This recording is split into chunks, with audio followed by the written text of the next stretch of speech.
प्रिय भक्तों, अगर आप भी चाहते हैं कि आप शनि देव की कुदृष्टि से बचे रहें और आपको शनि देव की सिर्फ आशीर्वाद और असीम कृपा ही प्राप्त हो, तो आप इस महामंत्र का जाप अवश्य करें। इस मंत्र के नियमित 108 बार जाप करने से नकारात्मक ऊर्जा और बुरी शक्तियां समाप्त होती हैं। काला जादू, टोना टोटका और तंत्र बाधा, काला जादू, टोना टोटका और तंत्र बाधा का नाश होता है। व्यक्ति का तेज और आत्मविश्वास बढ़ता है और साथ ही शनि देव की कृपा से उसे अथाह धन की प्राप्ति होती है। इसलिए प्यारे भक्तों, आप इस महामंत्र का जाप अवश्य करें। जिस भी भक्त ने आज तक इस महामंत्र का जाप किया है, उसे सिर्फ शनि देव की असीम कृपा ही प्राप्त हुई है। इसलिए प्यारे भक्तों, आप इस महामंत्र का जाप अवश्य करें। यह मंत्र बहुत ही शक्तिशाली और प्रबल मंत्र है।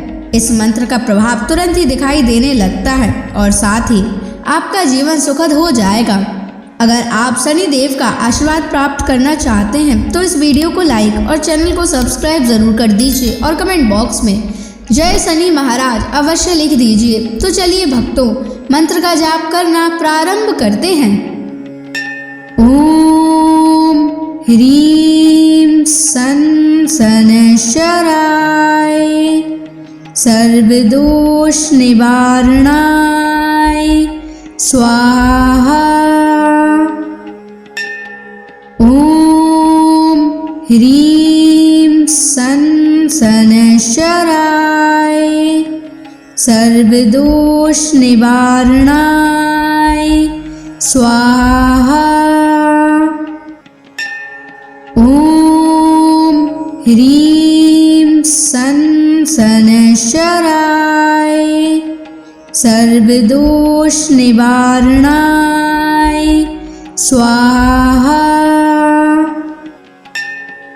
ओम ह्रीं सन शनैश्चराय सर्वदोष निवारणाय स्वाहा। ओम ह्रीं सन शनैश्चराय सर्वदोष निवारणाय स्वाहा। ओम ह्रीं सन शनैश्चराय सर्वदोष निवारणाय स्वाहा। ओम ह्रीं सन शनैश्चराय सर्वदोष निवारणाय स्वाहा। ओम ह्रीं सन शनैश्चराय सर्वदोष निवारणाय स्वाहा। ओम ह्रीं सन शनैश्चराय सर्वदोष निवारणाय स्वाहा। ओम ह्रीं सन शनैश्चराय सर्वदोष निवारणाय स्वाहा। ओम ह्रीं सन शनैश्चराय सर्वदोष निवारणाय स्वाहा। ओम ह्रीं सन शनैश्चराय सर्वदोष निवारणाय स्वाहा। ओम ह्रीं सन शनैश्चराय सर्वदोष निवारणाय स्वाहा। ओम ह्रीं सन शनैश्चराय सर्वदोष निवारणाय स्वाहा। ॐ ह्रीं सन् शनैश्चराय सर्वदोषनिवारणाय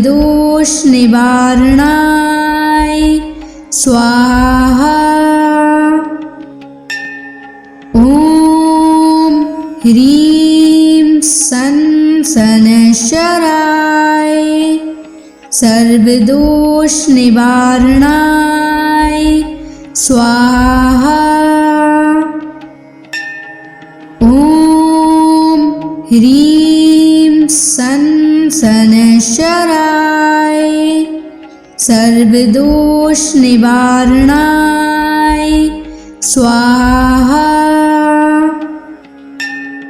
ॐ ह्रीं सन् शनैश्चराय सर्वदोषनिवारणाय स्वाहा। ॐ ह्रीं सन् शनैश्चराय सर्वदोषनिवारणाय स्वाहा। ॐ ह्रीं सन् शनैश्चराय सर्वदोषनिवारणाय स्वाहा। ॐ ह्रीं सन् शनैश्चराय सर्वदोषनिवारणाय स्वाहा। ॐ ह्रीं सन् शनैश्चराय सर्वदोषनिवारणाय स्वाहा। ॐ ह्रीं सन् शनैश्चराय सर्वदोषनिवारणाय स्वाहा। ॐ ह्रीं सन् शनैश्चराय सर्वदोषनिवारणाय स्वाहा। ॐ ह्रीं सन् शनैश्चराय सर्वदोषनिवारणाय स्वाहा। ॐ ह्रीं सन् शनैश्चराय सर्वदोषनिवारणाय स्वाहा। ॐ ह्रीं सन् शनैश्चराय सर्वदोषनिवारणाय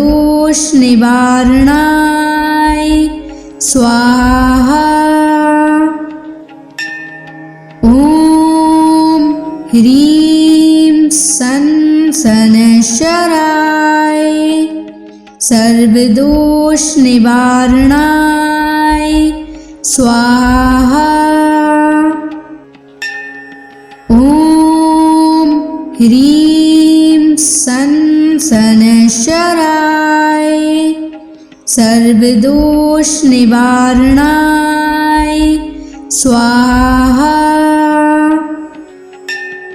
ॐ ह्रीं सन् शनैश्चराय सर्वदोषनिवारणाय स्वाहा। ॐ ह्रीं सन् शनैश्चराय सर्वदोषनिवारणाय स्वाहा। ॐ ह्रीं सन् शनैश्चराय सर्वदोषनिवारणाय स्वाहा। ॐ ह्रीं सन् सनशराय सर्वदोष निवारणाय स्वाहा। ॐ ह्रीं सनशराय सर्वदोष निवारणाय स्वाहा। ॐ ह्रीं सनशराय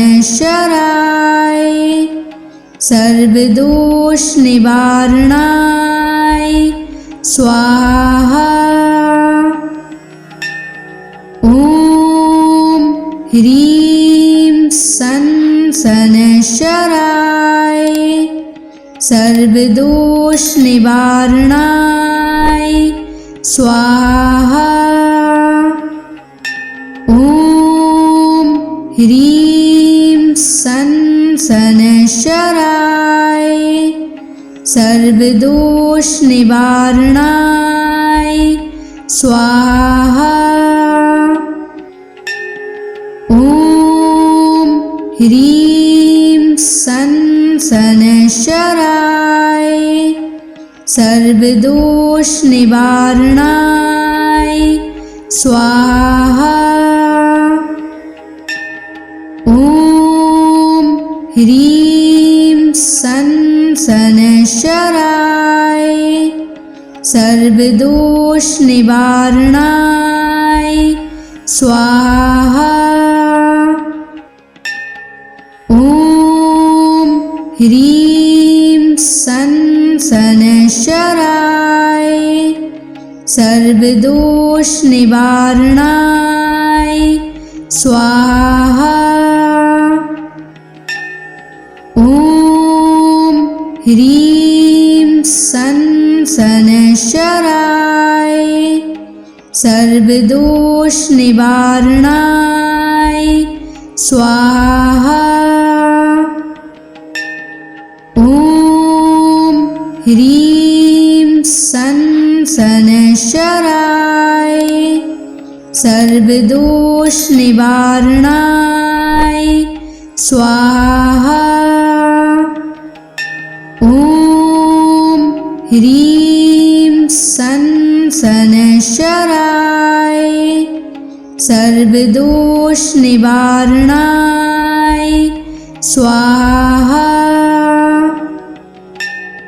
ॐ ह्रीं सनशराय सर्वदोष निवारणाय स्वाहा। ॐ ह्रीं सनशराय सर्वदोष निवारणाय स्वाहा। ॐ ह्रीं सनशराय सर्वदोष निवारणाय स्वाहा। ॐ ह्रीं सनशराय सर्वदोष निवारणाय स्वाहा। ॐ ह्रीं सनशराय सर्वदोष निवारणाय स्वाहा। ॐ ह्रीं सनशराय सर्वदोष निवारणाय स्वाहा। ॐ ह्रीं सनशराय सर्वदोष निवारणाय स्वाहा। ॐ ह्रीं सनशराय सर्वदोष निवारणाय स्वाहा। ह्रीं सन शनैश्चराय सर्वदोष निवारणाय स्वाहा। ॐ ह्रीं सन शनैश्चराय सर्वदोष निवारणाय स्वाहा। ॐ ह्रीं सन शनैश्चराय सर्वदोष निवारणाय स्वाहा।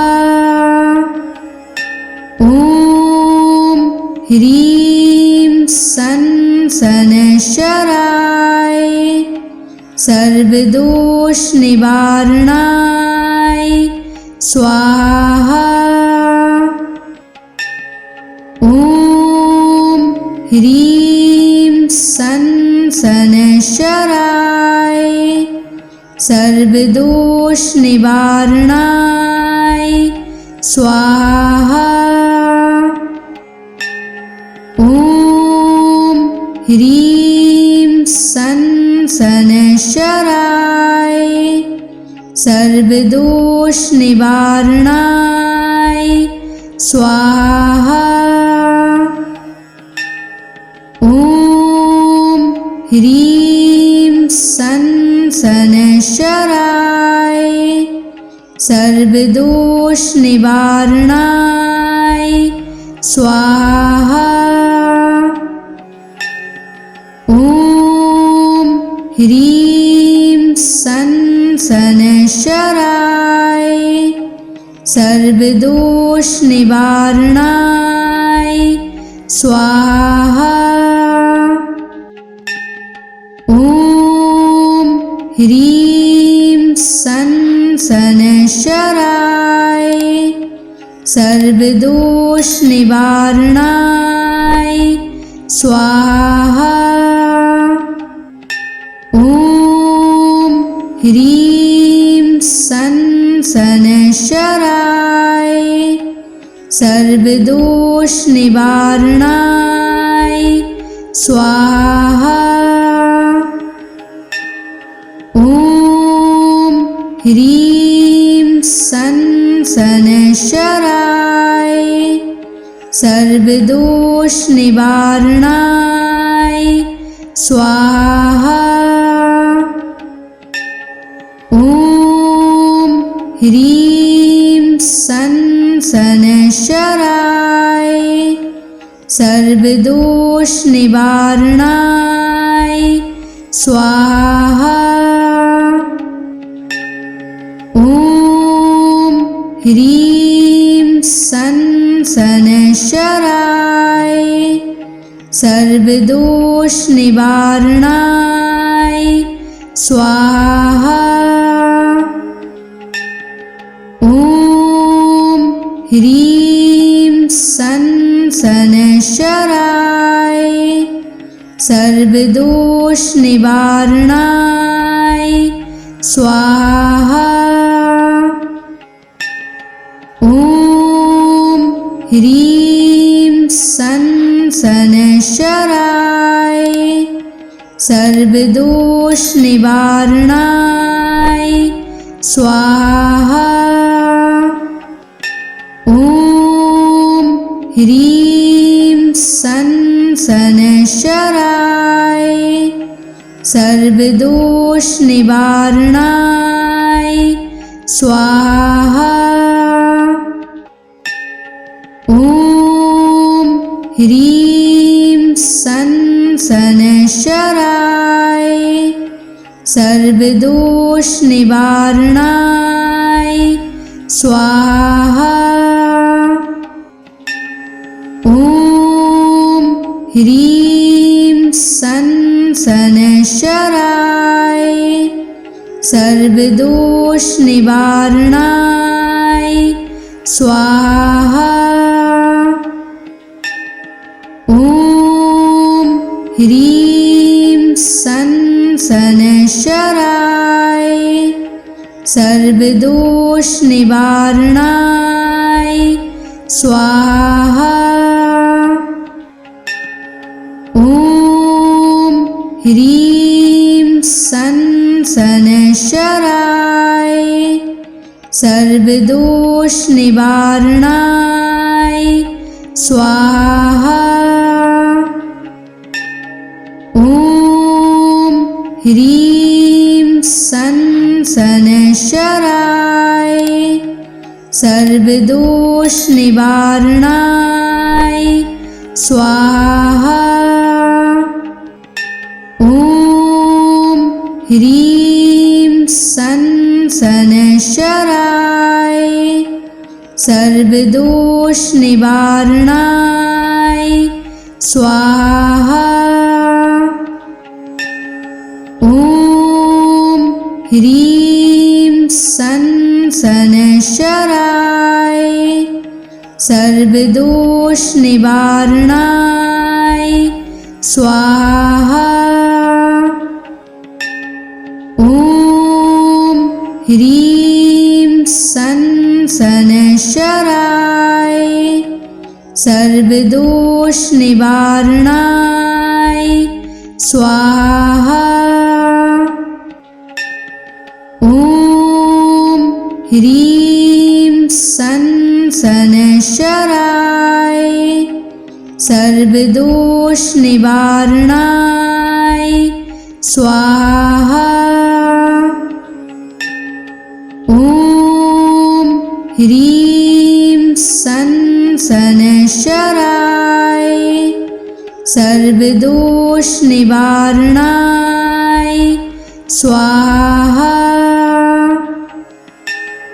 ॐ ह्रीं सन् शनैश्चराय सर्वदोषनिवारणाय स्वाहा।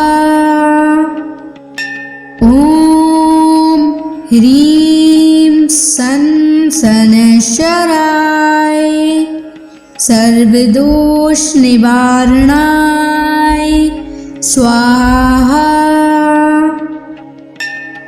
ॐ ह्रीं सन् शनैश्चराय सर्वदोषनिवारणाय स्वाहा। ॐ ह्रीं सन् शनैश्चराय सर्वदोषनिवारणाय स्वाहा। ॐ ह्रीं सन् शनैश्चराय सर्वदोषनिवारणाय स्वाहा। ॐ ह्रीं सन् शनैश्चराय सर्वदोषनिवारणाय स्वाहा। ॐ ह्रीं सन् शनैश्चराय सर्वदोषनिवारणाय स्वाहा। ॐ ह्रीं सन् शनैश्चराय सर्वदोषनिवारणाय स्वाहा। ॐ ह्रीं सन् शनैश्चराय सर्वदोषनिवारणाय स्वाहा। ॐ ह्रीं सन् शनैश्चराय सर्वदोषनिवारणाय स्वाहा। ॐ ह्रीं सन् शनैश्चराय सर्वदोषनिवारणाय स्वाहा। ॐ ह्रीं सन् शनैश्चराय सर्वदोष निवारणाय स्वाहा। ॐ ह्रीं सं शनैश्चराय सर्वदोष निवारणाय स्वाहा। ॐ ह्रीं सं शनैश्चराय सर्वदोष निवारणाय स्वाहा। ॐ ह्रीं सं शनैश्चराय सर्वदोष निवारणाय स्वाहा। ॐ ह्रीं सं शनैश्चराय सर्वदोष निवारणाय स्वाहा। ॐ ह्रीं सं शनैश्चराय सर्वदोष निवारणाय स्वाहा। ॐ ह्रीं सं शनैश्चराय सर्वदोष निवारणाय स्वाहा। ॐ ह्रीं सं शनैश्चराय सर्वदोष निवारणाय स्वाहा। ॐ ह्रीं सं शनैश्चराय सर्वदोष निवारणाय स्वाहा। ॐ ह्रीं सं शनैश्चराय सर्वदोष निवारणाय स्वाहा। ॐ ह्रीं सं शनैश्चराय सर्वदोष निवारणाय स्वाहा। ॐ ह्रीं सं शनैश्चराय सर्वदोष निवारणाय स्वाहा। ॐ ह्रीं सं शनैश्चराय सर्वदोष निवारणाय स्वाहा। ॐ ह्रीं सं शनैश्चराय सर्वदोष निवारणाय स्वाहा। ॐ ह्रीं सं शनैश्चराय सर्वदोष निवारणाय स्वाहा। ॐ ह्रीं सं शनैश्चराय सर्वदोष निवारणाय स्वाहा। ॐ ह्रीं सं शनैश्चराय सर्वदोष निवारणाय स्वाहा। ॐ ह्रीं सं शनैश्चराय सर्वदोष निवारणाय स्वाहा।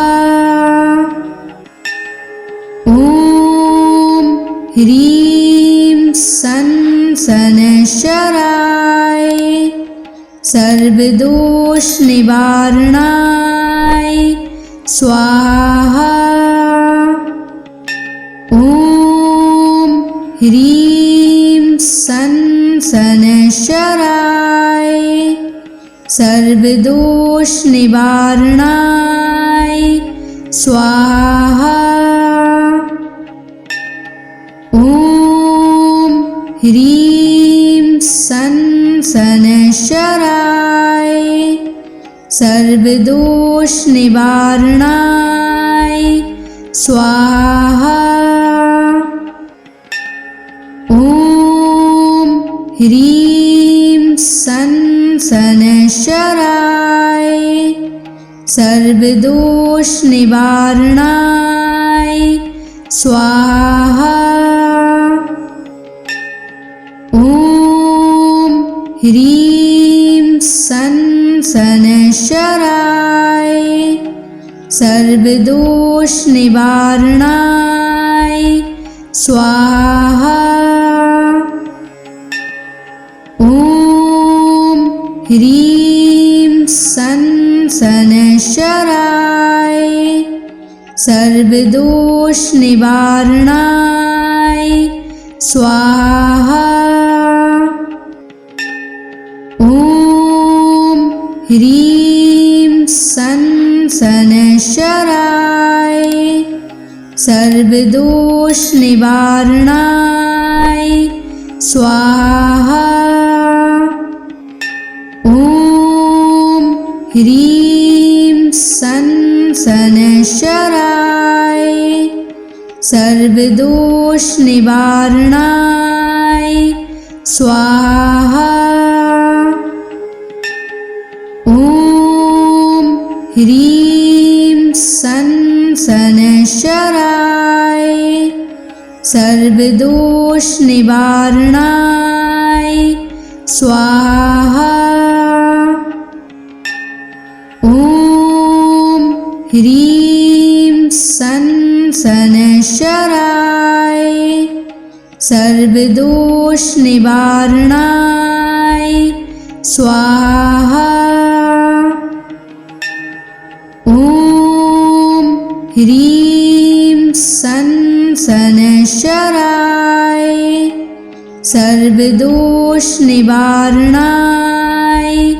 स्वाहा।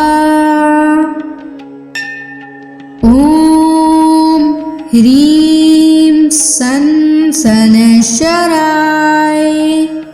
सर्वदोष निवारणाय स्वाहा।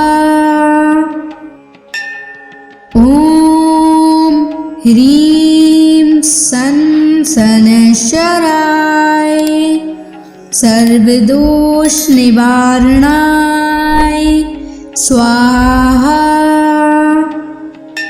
ॐ ह्रीं सन शनैश्चराय सर्वदोष निवारणाय स्वाहा। ॐ ह्रीं सन शनैश्चराय सर्वदोष निवारणाय स्वाहा। ॐ ह्रीं सन शनैश्चराय सर्वदोष निवारणाय स्वाहा। ॐ ह्रीं सन शनैश्चराय सर्वदोष निवारणाय स्वाहा। ॐ ह्रीं सन शनैश्चराय सर्वदोष निवारणाय स्वाहा। ॐ ह्रीं सन शनैश्चराय सर्वदोष निवारणाय स्वाहा।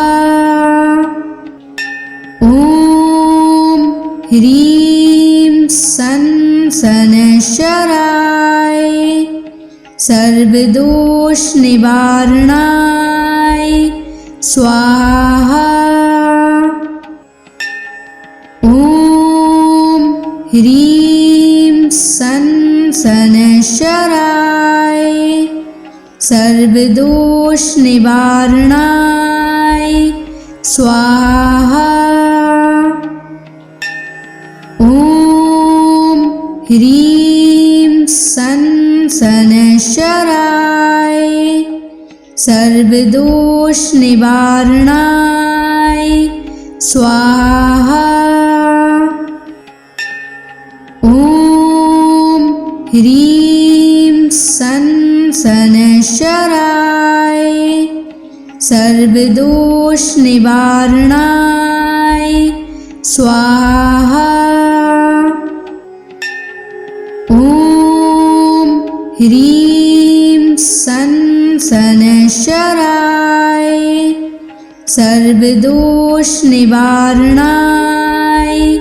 स्वाहा। ॐ ह्रीं सन् शनैश्चराय सर्वदोषनिवारणाय स्वाहा। ॐ ह्रीं सन् शनैश्चराय सर्वदोषनिवारणाय स्वाहा। ॐ ह्रीं सन् शनैश्चराय सर्वदोषनिवारणाय स्वाहा। ॐ ह्रीं सन् शनैश्चराय सर्वदोषनिवारणाय स्वाहा। ॐ ह्रीं सन् शनैश्चराय सर्वदोषनिवारणाय स्वाहा। ॐ ह्रीं सन् शनैश्चराय सर्वदोषनिवारणाय स्वाहा। ॐ ह्रीं सन् शनैश्चराय सर्वदोषनिवारणाय स्वाहा।